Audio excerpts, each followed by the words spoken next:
Hello friends, welcome to Career Hunt with Jeevan. आशा करते हैं कि आप सभी लोग ठीक होंगे। आज मेरा जो टॉपिक है वो थोड़ा सा लीक से हटके है, मतलब करंट अफेयर्स वाले टॉपिक आज मैं नहीं लेके आया हूँ। आज का जो मेरा टॉपिक है वो थोड़ा सा यू कैन से कि फिजिकल वर्ड्स, साइकोलॉजिकल वर्ड्स और you can say metaphysical words, इन सब के ऊपर बेस्ड है। इसमें हम बात करेंगे कि हमारी जो ज़िंदगी है, इस ज़िंदगी का मेन मकसद क्या है, या धरती पे आने का मेन मकसद क्या है, और हम क्या उस डायरेक्शन में कुछ कर रहे हैं। यदि कर रहे हैं तो क्या उसमें हमें सेटिस्फैक्शन मिल रहा है। सेटिस्फैक्शन मिल रहा है तो क्या उसका बेनिफिट औरों को भी हो रहा है या केवल अपने को ही हो रहा है। यदि औरों को भी हो रहा है तो उसका फिर वो तो समाज के लिए पॉजिटिव होना चाहिए। यदि हो रहा है तो अच्छी बात है। यदि केवल अपने लिए हो रहा है तो फिर उसका क्या मतलब है जो केवल बेनिफिट अपने लिए ही हो। इस तरह के तमाम तरह के सवालों के जवाब आज की इस डिस्कशन में होंगे और उस पर हम चर्चा करेंगे यहाँ पे। और आप लोगों के कमेंट्स भी इस टॉपिक के ऊपर मैं ज़रूरी समझूंगा कि आप मुझे इस चैनल के कमेंट बॉक्स में अपने अपने कमेंट्स भी लिखें इस टॉपिक के ऊपर। तो जो टॉपिक का नाम है पर्पज ऑफ लाइफ, हम लोग जो ज़िंदगी है उसका उद्देश्य क्या है इस धरती पे आने का, उसके ऊपर ये टॉपिक है आज का। तो इसमें जो पहला मेरा सब हेडिंग होगा वो होगा गोल। इस ज़िंदगी में, इस धरती पे आने का या मैं पे पैदा होने के बाद जो है इंसान बड़ा होता है, मेच्योर्ड होता है, उसके बाद जो है कि वो अपनी लाइफ के गोल सेट करता है। मैं इसे डायरेक्ट गोल के पॉइंट से शुरू करता हूँ। वो अपनी ज़िंदगी में कुछ गोल सेट करता है कि मुझे ये बनना है, मुझे डॉक्टर्स बनना है, मुझे इंजीनियर्स बनना है, मुझे आईएएस बनना है, मुझे साइंटिस्ट बनना है। तमाम तरह के गोल्स सेटअप करता है इंसान अपनी ज़िंदगी में, यहाँ पे पैदा होने के बाद, मैच्योर होने के बाद, बड़ा होने के बाद। तो अब इसमें कुछ ऐसे गोल होते हैं जो अचीवेबल्स होते हैं, कुछ ऐसे होते हैं जो नॉन अचीवेबल्स होते हैं। अचीवेबल गोल्स पाने के बाद इंसान खुश हो जाता है, और वो गोल्स जो कि वो सेट करता है और नहीं पाया होता है, उसको ना मिलने के बाद उसको जो है कि दुख होता है उस चीज़ का कि मुझे ये गोल नहीं मिला, मैं इस चीज़ को नहीं हासिल कर पाया, उसका दुख होता है। बट उसमें भी एक पॉइंट्स देखने वाली बात यह है कि जो गोल अचीव कर लिया गया है वो उसके हार्डनेस का स्केल क्या है, मतलब कितना हार्ड गोल था वो, जिसको कि अचीव करने के लिए जो लेवल ऑफ एफर्ट्स था वो किस लेवल का था।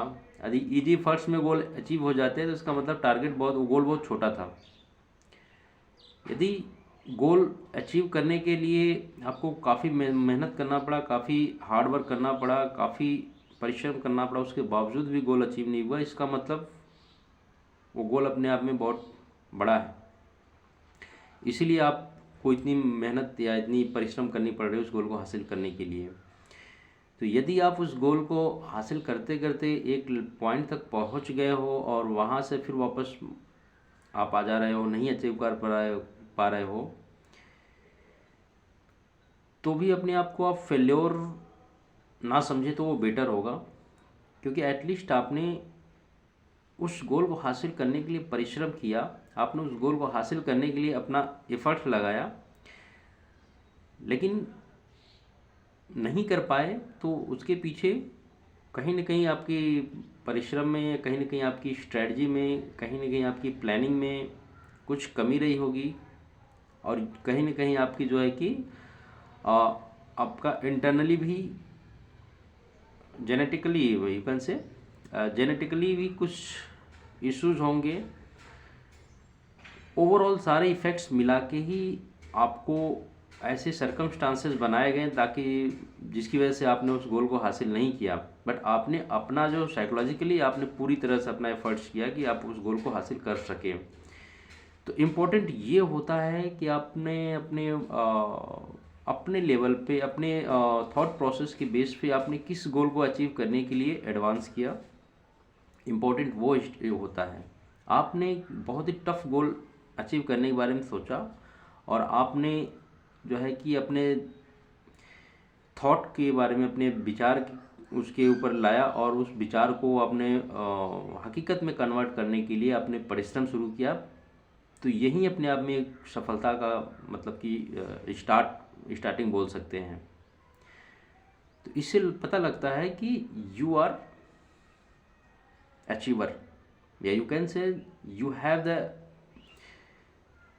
aspirations to achieve such a huge targets जो कि एक्चुअल में आप अचीव नहीं कर पाओगे, बट आपको उसके बारे में पता है नहीं है, that is separate thing, but आपने उसके लिए स्टेप्स लिया। तो किसी बड़े टारगेट को हासिल करने के लिए जो स्टेप लिया जाता है वहीं अपने आप में बहुत बड़ी चीज़ हो जाती है। तो इसलिए पहला मेरा पॉइंट कि गोल कुछ अचीव होते हैं, कुछ नहीं अचीव होते हैं। अचीव हो गए तो बहुत अच्छी बात है, नहीं अचीव हुए तो उसमें दुखी होने की कोई ज़रूरत नहीं है, क्योंकि ज़िंदगी का मेन पर्पज़ ये नहीं है कि हमें गोल अचीव करना है। Point number 1 having clear. मेरा दूसरा पॉइंट है जॉब्स। आज जो डेवलपिंग या इमर्जिंग कंट्रीज लाइक इंडिया, मैं एग्जांपल इंडिया का ही लूँगा, यहाँ पे हर एक युवा की एक ही तमन्ना होती है, जहाँ तक मैं देख रहा हूँ भी अपने समाज में, हर एक युवा जो है कि चाहता है पढ़ लिख के वो जॉब करे, नौकरी करे। You know the things about नौकरी। नौकरी का हिंदी में देखा है तो नौकर वर्ड से ही नौकरी बनी हुई है। तो जो भी नौकरी करेगा वो नौकर ही कहलाएगा एक तरह से, मेरे हिसाब से। There are certain rules under which he will be binding, but again he is a servant. वह नौकर ही कहलाएगा, पब्लिक सर्वेंट, जनता का सेवक। तो नौकरी से एक सेवक शब्द की जो है कि भावना सामने आती है। और यदि हर कोई यंग जनरेशन जो कि किसी भी देश की ग्रोथ का इंजन माना जाता है, यंग जनरेशन के ऊपर ही पूरे देश का ग्रोथ होता है। यदि पूरा यंग जनरेशन बस नौकरी के पीछे ही भाग जाएगा तो सोचिए कि फिर ग्रोथ कहाँ से होगा। नए नए डेवलपमेंट्स, नए नए इनोवेशंस, नए नए फैक्ट्रीज, इंडस्ट्रीज एक्सेट्रा कहाँ से होंगे, बिजनेसेस कहाँ से बढ़ेंगी। हर किसी को यदि जॉब चाहिए होगा तो फिर गवर्नमेंट केवल जॉब देती ही रह जाएगी, तो फिर बाकी चीज़ों को कौन देखेगा। केवल जॉब से ग्रोथ होता है? नहीं होता है, जॉब से ग्रोथ नहीं होता है। तो एक्चुअल में जो पढ़ाई का मकसद होना चाहिए वो जॉब सीकर्स नहीं होना चाहिए। The main objective of the education should be job creator. पढ़ लिख के जॉब क्रिएट करने वाले बने, जॉब खोजने वाले ना बने। मेरे हिसाब से तभी जो है कि हमारा देश आगे बहुत तरक्की कर सकता है, क्योंकि हमारे इंडिया के अंदर इंटेलेक्चुअल्स की कमी नहीं है। पढ़े लिखे जो यहाँ पे इंटेलेक्चुअल्स है वो पूरे वर्ल्ड में जो है कि अपना लोहा इस समय भी मनवा रहे हैं, पहले भी मनवाए थे, आगे भी मनवाते रहेंगे। लेकिन प्रॉब्लम यही है कि हम क्या करते हैं, सीधे पढ़ लिख के जॉब के पीछे भागने लगते हैं और देश की तरक्की वहीं पे रुक जाती है। एक आदमी जो बहुत इंटेलेक्चुअल्स है, बहुत ही स्मार्ट है, समझदार है, अच्छा उसके पास नॉलेज है, यदि वो किसी कंपनी में या किसी फर्म में जाके जॉब करने लगे अच्छी सैलरी पे, तो उसका ग्रोथ, उसका जो डेवलपमेंट है वो उस पर्टिकुलर कंपनी को ही प्रॉफिट दे रहा होगा। और यदि एक ऐसा बंदा एक समाज के लिए कुछ करना चाहे तो उसके फर्ज से पूरे समाज में बदलाव आएगा और पूरे समाज में एक ऐसी लहर आएगी और एक ऐसा माहौल क्रिएट होगा कि वहाँ हर कोई जो है कि वो बहुत बड़े लोगों को रोज़गार दे रहा होगा और बहुत बड़े लोगों के लिए जो है कि रोजी रोटी का एक साधन क्रिएट करने का एक साधन बन जाएगा। तो इस तरह से देश का ग्रोथ होगा। लोगों के पास पैसे होंगे तो लोगों के पास कंजम्पशंस बढ़ेगा लोगों का, तो हमारी जो इकोनॉमिक साइकिल है उसका जो है कि सर्कुलेशन फास्ट होगा और कंजम्पशंस, प्रोडक्शंस सब जो है कि एक सर्कुलर वे में चलते रहेंगे, तो इससे इकोनॉमिक ग्रोथ होगा। साथ ही साथ लोगों के पास रोज़गार होंगे तो जो करप्ट पॉलिसीज या करप्ट प्रैक्टिसेस अडॉप्ट हो रहे हैं इंडिया में या कहीं और भी, तो उसके प्रति वो कम होगा।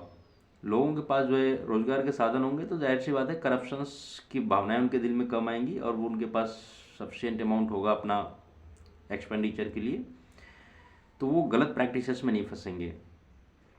तो जॉब सीकर, तो मेरा दूसरा जो पॉइंट था जॉब्स, तो पर्पज़ ऑफ लाइफ में ये जॉब्स हमारा मेन पर्पज़ नहीं होना चाहिए। Jobs, main heading jobs should be the purpose है, बट सब headings under jobs should be that you should be the creator, job creator बने, जॉब सीकर ना बने, ताकि जो है कि तमाम लोगों को, ऐसे तमाम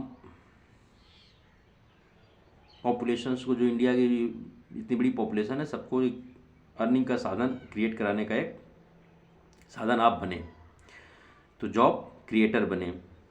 तीसरा पॉइंट ये है सेटिस्फैक्शन। हर इंसान, आप देखोगे आज की दुनिया में सेटिस्फैक्शन के पीछे भाग रहा है, हर कोई ढूंढ रहा है सेटिस्फैक्शन, मतलब कि उसमें उसको कहाँ संतुष्टि मिलती है।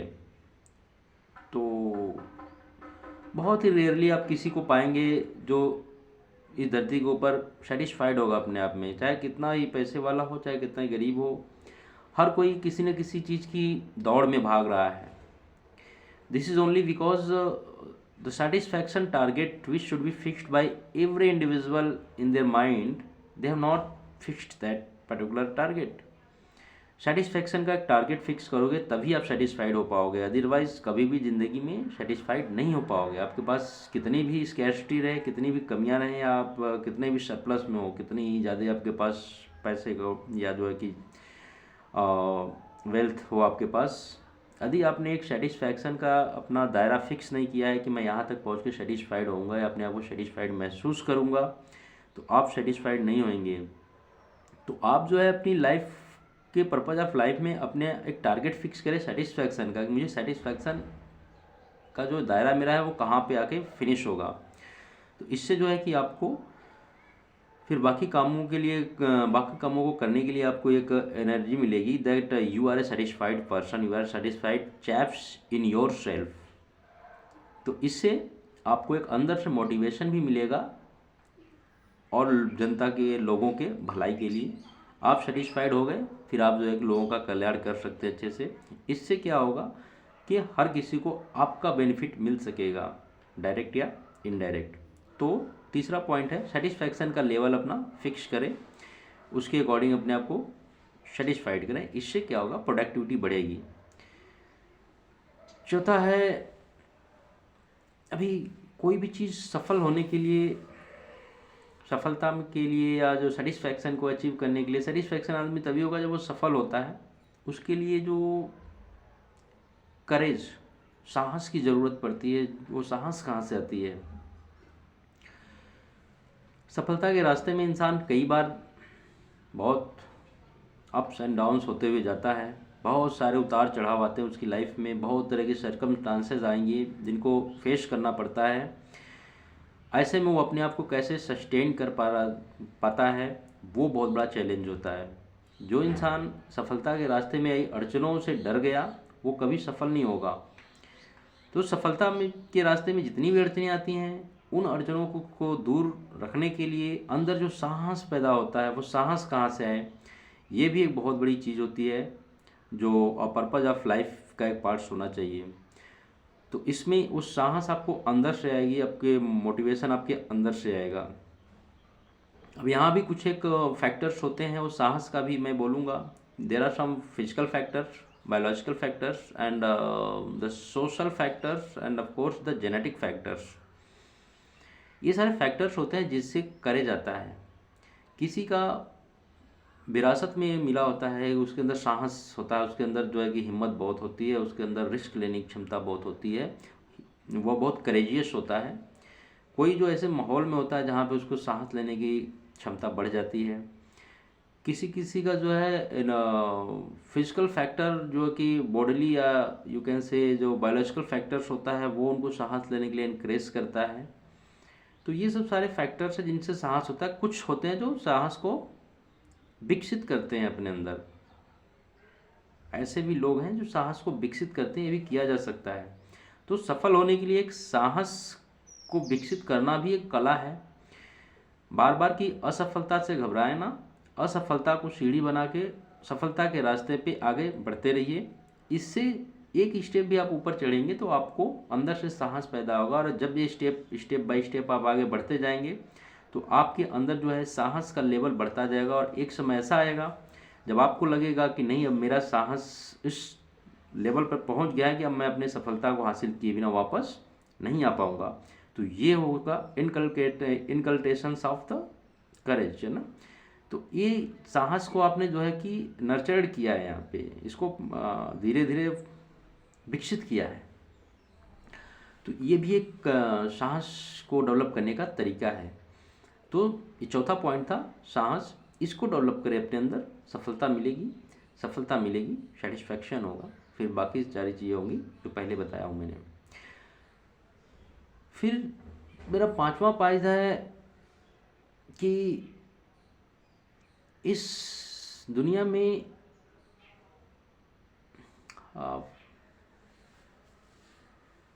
आने का जो मेन मकसद है ना, इस दुनिया में आने का जो मेन मकसद है वो क्या है। पर्पज ऑफ लाइफ के अंदर, उद्देश्य के अंदर हमने जो कि देख लिया कि ये चीज़ें अक्सर लोगों के पास होता है। But finally what if you don't know about कि धरती पे आने का पर्पज क्या है, यदि आपको पता ही नहीं कि धरती पे आने का पर्पज क्या है, फिर आप क्या करोगे। ये भी बहुत बड़ा क्वेश्चन है, क्योंकि बहुत लोगों को नहीं पता होता है कि धरती पे आने का मकसद क्या है, पर्पज क्या है।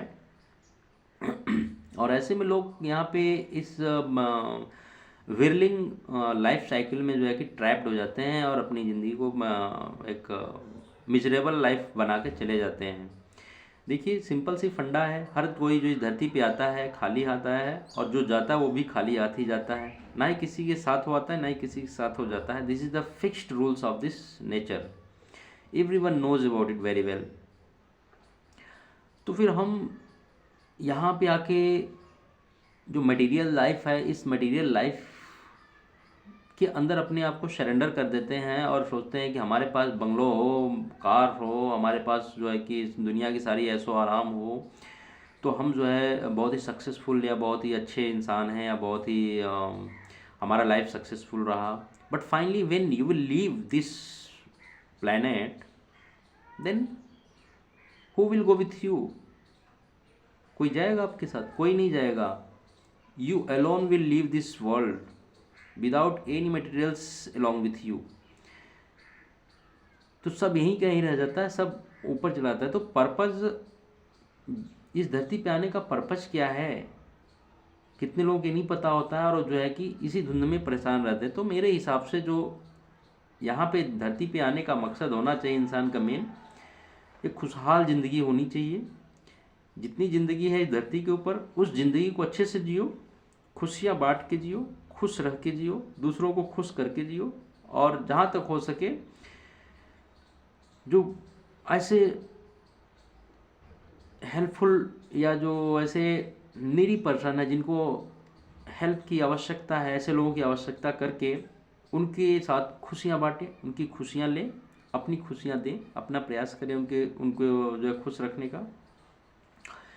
तो इससे जो है कि आपको एक इंटरनल सेटिस्फेक्शन मिलता है, और फिर आपको ये दुनिया है ना बहुत अच्छी लगती है, समझ रहे हैं। तो आपको ये दुनिया बहुत अच्छी लगेगी, हर कोई अच्छा लगेगा, और जो है कि आपको फिर समझ में आएगा कि जब पर्पज ऑफ लाइफ क्या है, लाइफ का पर्पज क्या है, इस ज़िंदगी का उद्देश्य क्या है। तो मेरा मेन टॉपिक का जो मोटिव्स था वो यही है कि पर्पज ऑफ लाइफ क्या होना चाहिए।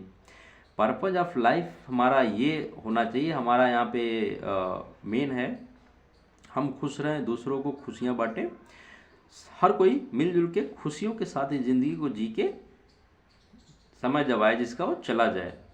ये हमारा पर्पज ऑफ लाइफ होना चाहिए, ना कि यहाँ पे हम throat cutting competition throat cutting competition, I am saying with that this time this is bloody throat cutting competition, sorry for my language, throat cutting competition is going on. कितना पढ़ाई करोगे आप? इतनी बड़ी पॉपुलेशन है, 200 सीटें, 400 सीटें, आईएएस के लिए 600 सीटें, उसमें भी बड़ी मुश्किल से 150 आईएएस के लिए, बाकी सारी सीटें अदर सर्विसेज के लिए। मुझे तो बस आईएएस ही बनना है। What if you will lose your life? यदि आईएएस बनने के चक्कर में तुमने सब कुछ बर्बाद कर लिया अपना, तो फिर उस आईएएस का कोई वैल्यू है? You tell me something about this one. तो आईएएस बने ना बने, परिश्रम करना चाहिए। परिश्रम इज इन योर हैंड्स। परिश्रम करो, सफल हो गए, बहुत अच्छी बात है, आपको अपना ड्रीम जॉब मिल गई। नहीं मिला जॉब, अपने आप को जो है कितना डीमोरलाइज मत कर लो कि ज़िंदगी में कुछ करने का मन ही ना करें, क्योंकि मेन पर्पज ऑफ लाइफ वो नहीं है। आईएएस बनने के बाद भी कुछ दिन बाद रिटायर तो होगे ना, फिर कहाँ जाओगे? फिर उसी समाज में आओगे तो जहाँ पे लोग रह रहे हैं, और वहाँ वो समाज आप तब छोड़ोगे जब आप अंतिम सांस लेके ऊपर चले जाओगे। This is the fact of life. तो हमें अपना जो पर्पज ऑफ लाइफ है वो ये मेन डिसाइड करना है कि हम एक कैसे हेल्दी समाज का क्रिएशन कर सकें, गठन कर सकें, जहाँ पे हर कोई खुश हो, अच्छे से एक दूसरे के साथ उठे बैठे बात करें और खुशियाँ बांटें, सुख दुख बांटें। जिनके भी लाइफ में दुख है सुख है, वो आपस में एक दूसरे से शेयर करें। दुख हल्का हो जाता है, सुख बढ़ जाता है। दिस इज़ द फैक्ट, है ना। अकेले में सुखी रहोगे, अकेले में दुखी रहोगे, तो इससे जो है कि पर्पज ऑफ लाइफ सक्सेसफुल नहीं है। तो इस तरह के थॉट्स के साथ अपनी लाइफ को जिए। केवल नौकरी, जॉब्स, इसके पीछे मत भागें। अपनी सेटिस्फैक्शन के लेवल को फिक्स करें। जहाँ तक हो सके दूसरों का हेल्प करें। मैक्सिमम प्रयास करें कि जॉब क्रिएटर बने। जॉब क्रिएटर बनने से फ़ायदे मैंने बता दिए हैं। लाइफ के गोल्स फिक्स करिए। मिल गए तो भी ठीक है, नहीं मिले तो भी ठीक है। मिल गए तो वेल एंड गुड, नहीं मिले तो भी well and good, at until and unless you had attempted at least for one times to achieve your गोल।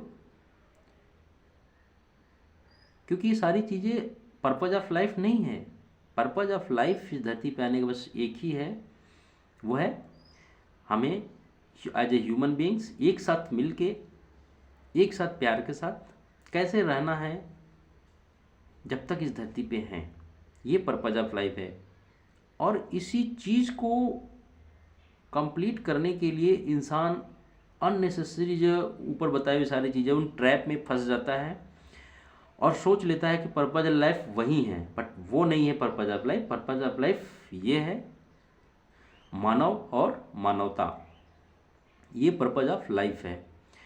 तो एक्चुअल में आप हैप्पी रहना चाहते हैं, सेटिस्फाइड रहना चाहते हैं, तो जिस स्टेटस में आप भी हैं, what is your present status, let it be in the same way, but your thoughts should be human. अपने थॉट्स को मानवतावादी बनाइए, मानव हित का बनाइए। आप देखेंगे आप इतने खुश रहेंगे जितना कि एक टॉप मोस्ट नौकरी करने वाला, जो कि टॉप मोस्ट सबसे highest paid salaried employees will not be happy comparatively to you. तो आप असली ज़िंदगी जी रहे होंगे। तो पर्पज ऑफ लाइफ ये होना चाहिए। परमानेंट हम यहाँ पे नहीं आए हैं, कुछ है 50 साल, 60 साल, 80 साल, 90 साल, 100 साल, उसके बाद क्या, ख़त्म। तो आई होप कि इस वीडियो के द्वारा थोड़ा सा आप लोगों को ये समझने में, या थोड़ा सा आप लोगों को ये एक तरह से रिफ्रेशिंग हुआ होगा कि जितना मैंने बातें बताया हर कोई जानता है, लेकिन इन बातों को जानने के बावजूद भी इन लोग इस चीज़ों से साइड में होके अपना जो उसी ट्रैप में है फंसे रहते हैं।